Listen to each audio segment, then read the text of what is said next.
देखिए हर खबर यहीं पर। सब्सक्राइब कीजिए TV9 भारतवर्ष।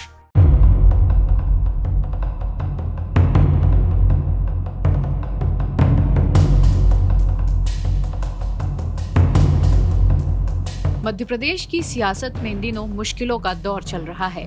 दरअसल मध्य प्रदेश में मंत्रिमंडल को लेकर चल रही पसोपेश कुछ ऐसी है कि किसको इन किया जाए और किसे आउट। मध्य प्रदेश के मंत्रिमंडल को लेकर हर रोज तारीखें बदल रही हैं। कभी 2 जून, कभी 4 जून, कभी राज्यसभा चुनावों के बाद तो कभी विधानसभा के सत्र के बाद। मंत्रिमंडल विस्तार को लेकर भारतीय जनता पार्टी को अंदर और बाहर दोनों ही जगह चुनौतियों का सामना करना पड़ रहा है। हाल ही के दिनों में तो शिवराज सिंह चौहान का कई बार दिल्ली जाने का भी प्लान बना, लेकिन ऐन वक्त पर इस विस्तार को किसी की नजर लग गई। चलिए अब आपको हम ये बताने की कोशिश करेंगे कि आखिर मंत्रिमंडल विस्तार में पेच क्या फंस रहा है। दरअसल मंत्रिमंडल में पेच ऐसा है कि अगर इलाज सही से नहीं किया गया तो पूरी सरकार ही खतरे में आ जाएगी। बीजेपी यूं तो कांग्रेस को चुनौती नहीं मान रही, लेकिन अगर बीजेपी के अंदर में असंतोष का विस्फोट हुआ तो कांग्रेस को हावी होने में देर नहीं लगेगी। वहीं मध्य प्रदेश के मुख्यमंत्री के तौर पर मुख्यमंत्री शिवराज सिंह चौहान ने 23 मार्च 2020 को शपथ ली। कोरोना को लेकर हाहाकार मचा हुआ था, लिहाजा शिवराज ने सीएम के तौर पर अकेले ही कमान संभाली। हाईकमान के निर्देश पर शिवराज मंत्रिमंडल के 5 मंत्रियों की आमद हुई, जिनमें नरोत्तम मिश्रा को गृह एवं स्वास्थ्य विभाग, कमल पटेल को कृषि, मीना सिंह को आदिवासी कल्याण, सिंधिया खेमे की तुलसी सिलावट को जल संसाधन और गोविंद सिंह राजपूत को खाद्य एवं नागरिक आपूर्ति विभाग मिल गए।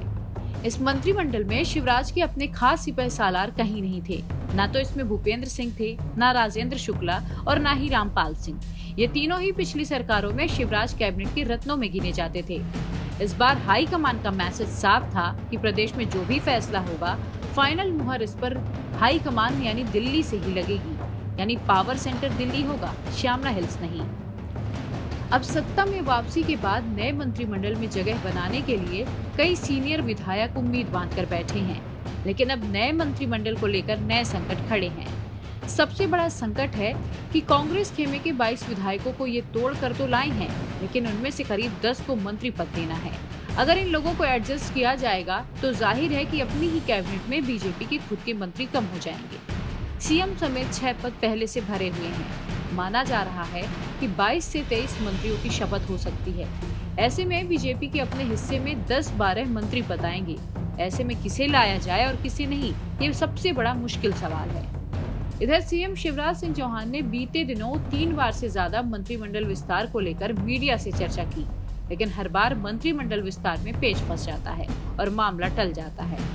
वहीं प्रदेश संगठन के साथ मुख्यमंत्री की बार-बार मंत्रिमंडल के विषय को लेकर ही बैठकें हुई। सारी बातें भी तय हो चुकी हैं, तो क्या वजह है कि मंत्रिमंडल के विस्तार की राह में रोड़े आ रहे हैं? आइए आपको ये भी बताते हैं। दरअसल मंत्रिमंडल विस्तार को लेकर लगभग सारी तैयारियां हो चुकी थी, लेकिन अचानक से राज्यसभा चुनावों के चलते इस विस्तार की तारीख को आगे बढ़ा दिया गया।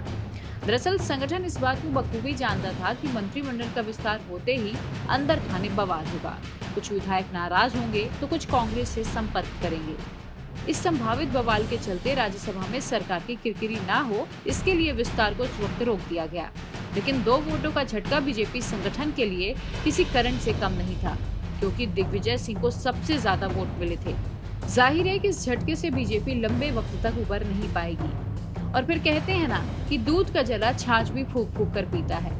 20 जुलाई से शुरू हो रहे विधानसभा सत्र में अब विधानसभा अध्यक्ष और उपाध्यक्ष चुना जाएगा।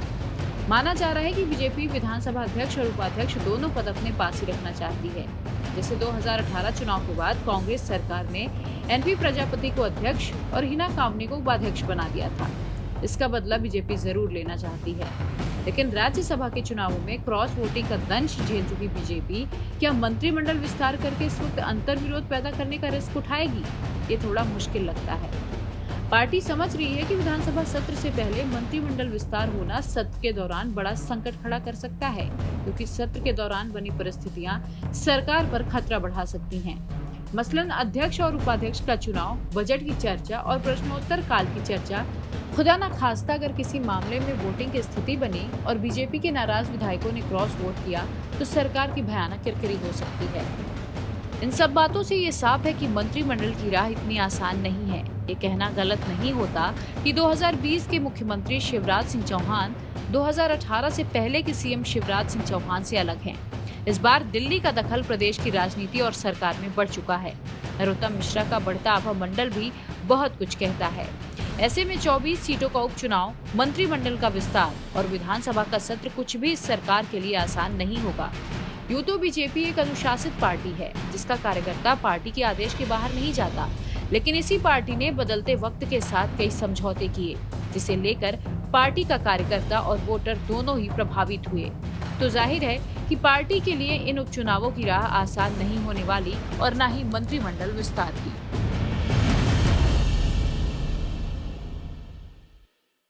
परवाह देश की, सोमवार से शुक्रवार रात 10 बजे TV9 भारतवर्ष पर।